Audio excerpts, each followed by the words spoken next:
That song went #1 the week I started chemo.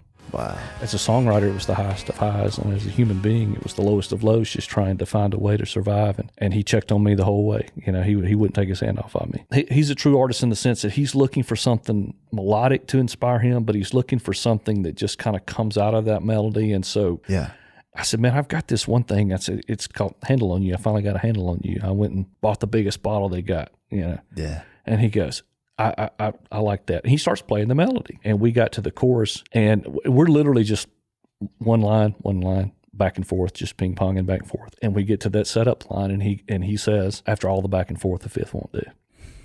And I was just like, oh, my gosh, I think this might be great, you know? Yeah. And a few months went by, and he said, hey, how do you feel about demoing this thing? And I said, I'd be happy to, you know? And it sounded great, you know? And then a longer period of time, several months went by, you know, like maybe of a year. And he texted me like early one Saturday morning. He said, man, I think this thing's great. I think it's the first single off the record. And we were 2 years past at this point, you know? Yeah. And sure enough, it was the first single, and then goes on to be just a massive song. You know? Yeah. Couldn't be more thankful. And you know this, and not everybody listening does, but I'm a colon cancer survivor. Yeah.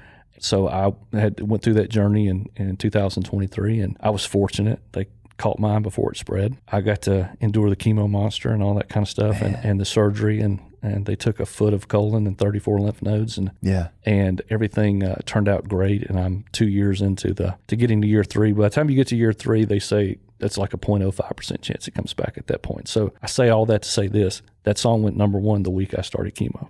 Wow. So it was an amazing experience. So that song is always kind of a watermark for me. I tell people, when you get that kind of diagnosis, it doesn't matter how many hit songs you've had, and it doesn't matter what kind of car you drive or where you live. Yeah. It only matters how great your family is and how great your friends are. I love it.